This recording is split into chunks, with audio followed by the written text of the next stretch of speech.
naman yung aking audio, yung aking boses. So actually parang lang, isang di pa lang yung layo ko dito sa aking mobile phone. So kumusta mga ka-travelers? So ngayon pinapanood ko itong video ng aking upload ng generic wireless microphone. At napansin ko lang ngayon habang pinapanood ko na hindi naman pala ganun kaganda ang wireless microphone na to.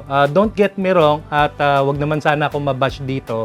Pero syempre, I've been looking for some brand na somehow naman okay sana. Then nung nalaman ko nga na ganito, masyadong makalansing, ganun ba yung term? Makalansing or masyadong matreble yung output ng audio ko using this generic microphone na in-upload ko this past few weeks. Hindi nga maganda para sa akin. Ako naman kasi when it comes sa audio, mas gusto ko yung medyo ma-bass or buo yung tunog ng audio output. Ngayon, dahil nga dito, I've decided na bumili ng another wireless microphone. Now this time, this is a branded one coming from Boya. Ayan, Boya BY-B20. So, test natin ngayon kung gaano kaganda ang audio output ng ganitong klase ng wireless microphone. This is actually a 2.4 GHz wireless microphone system. So, wag na tayo magpatumpik-tumpik. So, tingnan natin kung okay nga ba at sulit ang pagkakabili ko dito sa wireless microphone na to. So before anything else, syempre, channel ID muna tayo. So tara, let's!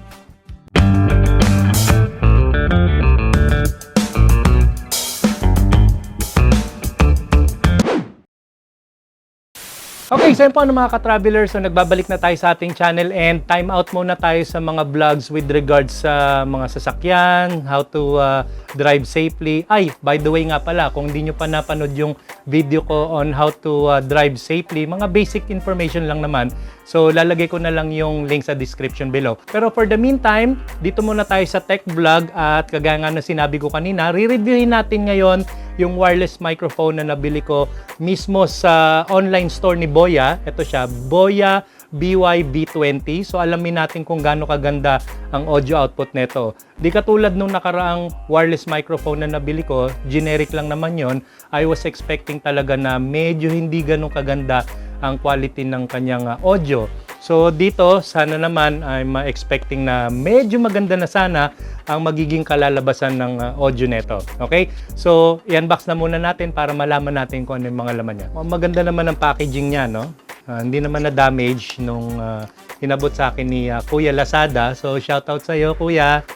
So, salamat sa pag-deliver at sa mabilis na serbisyo. At ito na. Ito na yung ating produkto. So makikita natin dito, meron siyang dalawang wireless microphone and ito naman yung kanyang magiging receiver. Ito yung ilalagay natin sa ating mobile phone. Okay, so kung mapapansin natin, so tanggalin natin siya. Ayan, Type-C siya, ano po. So tamang-tama sa aking mobile phone. At Samsung ang aking gamit, Samsung A52. So saktong-sakto siya. Ito yung kanyang dalawang wireless microphone. So tanggalin na natin siya dito.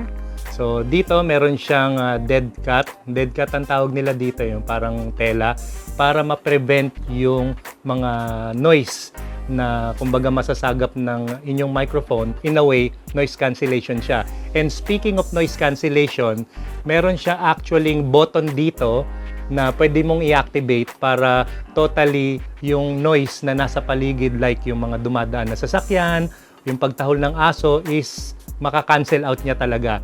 Siguro makakarinig kayo pero sobrang minimal na lang kapag ka-inactivate nyo yung noise cancellation button. Ayan siya. And then dito yung kanyang power button kung makikita natin. Ayan. And then of course sa ilalim yung USB Type-C port for charging our unit kapag halimbawa malulobat na siya. And then meron din siyang clip. Ayan. So pwede nyo ilagay dito sa damit nyo. Ganyan. O yan, di ba?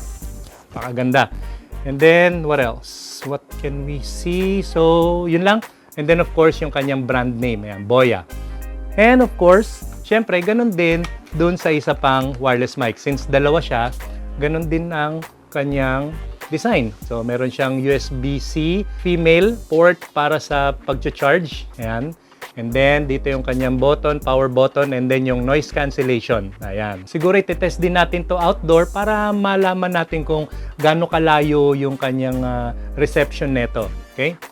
And then, of course, yung clip. Ayan. So, ibig sabihin nito mga ka-travelers, pwedeng-pwede nyong gamitin to. Halimbawa, meron kayong ini-interview, at least kahit papano, meron siyang ginagamit. At ito naman yung para sa inyo. O, diba? Dalawa siya. At mamaya, test din natin yan. So, isasama ko yung kapatid ko dito sa video na to para matesting natin kung gaano kaganda ang audio output niya. So, turn on na natin. Ayan, kung mapapansin natin mga ka-travelers, ayan o. So, umilaw na siya ng blue and red. So, ibig sabihin, searching na siya for our receiver. So, ganun din sa kabila. So, buksan na natin siya. Power button. Ayan. Okay. So, mapapansin natin dyan, meron na rin siyang blue and red. Nagbi-blink na. Para mag-pair na itong ating wireless microphone dito sa ating receiver, kailangan itong ating receiver is i-plug na natin siya sa ating mobile phone. At meron pa akong isang mobile phone. Ito siya. So, ikakabit na natin dito. So, saktong-sakto lang naman siya. Ayan. So, pagka-plug, yan, naka-plug na siya. And then, mapapansin natin, any moment now, ayan. So, nag-steady na yung kanyang ilaw, color blue. It means, naka-pair na itong dalawang microphone na to dito sa ating receiver. Ayan o, kung mapapansin natin, ayan, umilaw na rin ng color blue, indicating na nakapag-pair na siya. Alright? So, pwede na natin ngayong i-test kung gaano kaganda ang audio neto. Okay?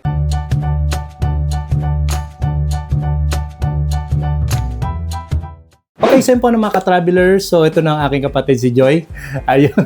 So, ngayon, titest na natin yung ating Boya wireless microphone. So, in-install ko na or pinlog ko na dito sa aking phone. So, paki-comment na lang kung okay ba yung kanyang audio output. At ano masasabi mo, Joy, dun sa napanood mong unang wireless microphone na pinresent ko? Generic lang kasi yun actually. Ano namang ano? Okay naman, malinaw naman, although parang hindi siya ganong buo. So parang ano no, makalansing, parang ma-treble. So ngayon hindi natin alam hanggang sa may edit ko na to kung ano yung magiging audio output niya sa tsaka syempre kung ano na yung mapapanood ng ating mga viewers kapag in-upload na natin sa YouTube. So doon naman sa dating microphone, so medyo ano ba kapag lumalayo. Malayo naman yung distance na naaabot niya. Malayo naman. Pero pag nakatalikod ako, parang ano no, napuputol. Choppy. Choppy siya. yung ano. Ayun, so salamat Joy at nandito ka sa vlog ko at ayun, sana okay naman yung magiging audio output nitong ating Boya BY-V20. Okay, so thank you.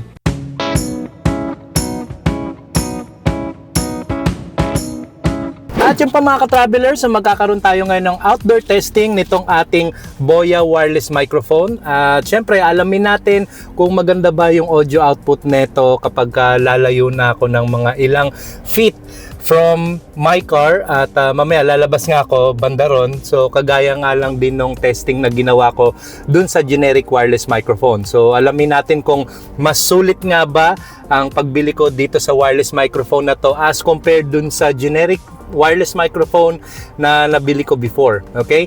By the way, ito nga palang Boya wireless microphone. So nakita nyo naman, pwede may clip sa damit. At syempre, itong clip nito 360 degrees. No? Pwede mo siyang ikot-ikutin ng ganyan.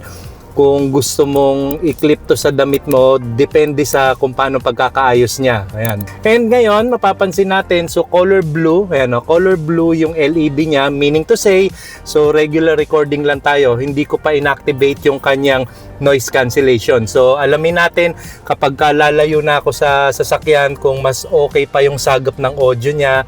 At mamaya, compare natin dun kapag naka-activate na yung noise cancellation niya. So, obviously, magiging kulay green naman to. So, pakita ko sa inyo. Ayan. Pagka pinindot ko na isa, ayan. So, color green na siya. So, meaning to say, activated na yung kanyang noise cancellation. So, tingnan natin kung medyo mababawasan ba yung ingay na nasa paligid or hindi. Okay?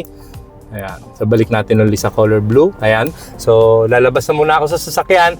Itututo ko muna yung camera banda ron. At alamin natin kung gaano kalayo or kung maganda pa ang sagap na ito kapag lumalayo na ako sa aking mobile phone. Okay?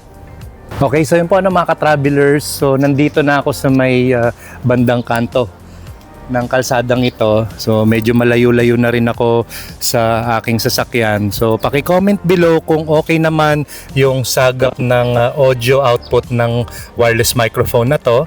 At again, deactivated pa or naka-turn off pa yung noise cancellation nito. At kung mapapansin ko, merong padating na sasakyan.